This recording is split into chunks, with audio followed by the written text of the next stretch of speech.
Excellence is the ability to look out in the world and consistently see a bigger picture. Wherever we are today, excellence is the ability to see a bigger picture. I can assure you, no one seated here today strives for mediocrity. There's no prayer in that prayer box that says, I need lack and limitation and more of it today. This is a discouraging picture in our mind. And this discouraging picture, it develops over time. You can talk to any artist. The picture they have comes in an instant, even when the canvas is blank. It may take them weeks, months to paint that picture, but with every stroke of the brush, every color and hue that they choose, they're referring back to the original picture they got in that instant. And then the picture develops, and that is how our consciousness works. The pictures in our mind move us to one direction or another. They can move us closer to a vision of excellence, or they can distance us from God ideas that are always trying to break through in our life. And so if we find this distance, if we find ourselves in that consciousness of separation, we pray. We pray like we do every Sunday here. But the prayer is not to change the picture. The prayer is to change the artist. The prayer is not to change the outer. The prayer is to change the consciousness of the inner. The prayer is to change our perception about the picture, to realize the picture can be changed in us. And the prayer changes our attitude about who we are in the present moment.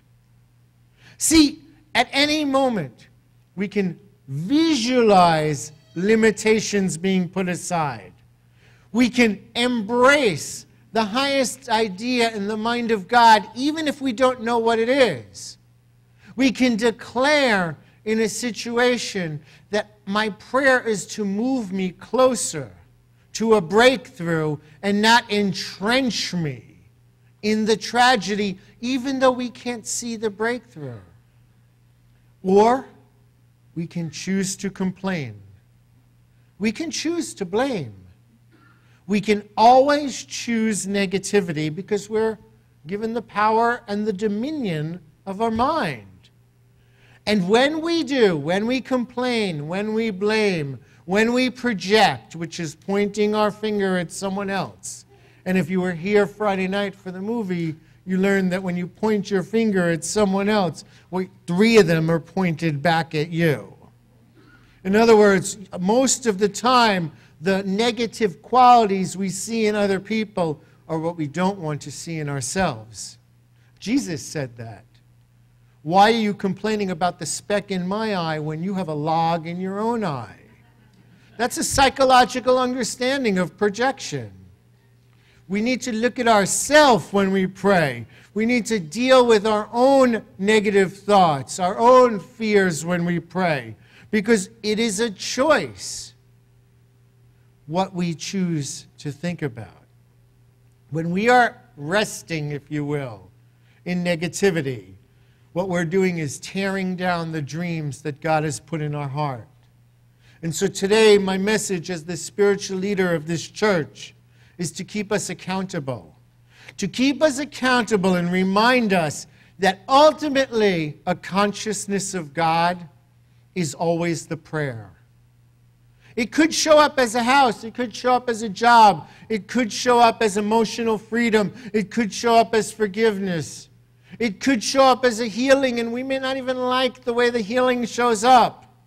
But it's ultimately a quality and a conscious awareness of God in the very situation in lieu of resisting the truth. Let me read from page 36 of the book. It says, Eric Butterworth, your personal welfare, because you are focusing on spirituality and economics, your personal welfare begins with your consciousness. It's not what happens on Wall Street. It's not the state of the economy. It has its inception in the state of your mind.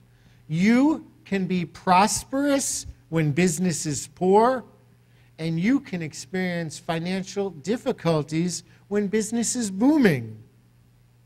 Consider, if you will, the responsibility you have toward conditions as a whole. For what happens in your mind is reflected in your affairs and will have a definite effect, even if it's minuscule, on the whole nation's economy. There is no way out. You are always on the side of the problem, or you are on the side of the solution.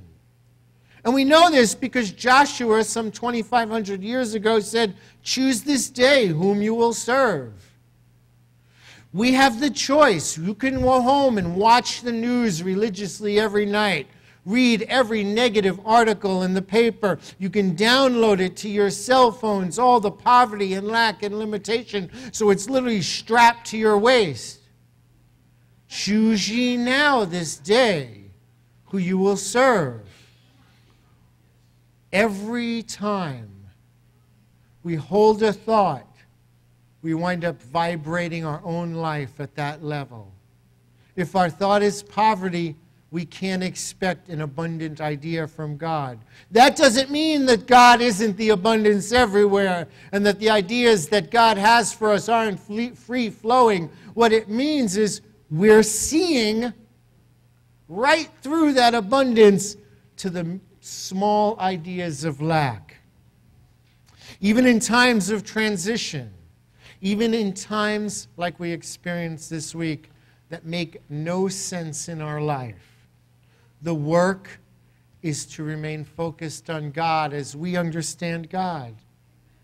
What time can you think where it's more important to let our inspired faith take over than in an experience that we had this week?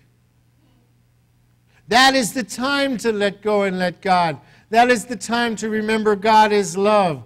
That is the time, even though we're in, a trauma and a sadness and something that is beyond human explanation, that our hearts are breaking, that is the time to choose the high road, even though we can't even see it. Am I right? It's choosing the high road or remaining in the negativity. It's feeling our feelings or denying that we're actually feeling anything. Each week the church is giving out a handout. Please take out your handout this week and find the page that's titled The Law of Visualization. And I hope these handouts are becoming more than sort of like new carpeting for the back seat of the car, because there's a lot of wisdom in them.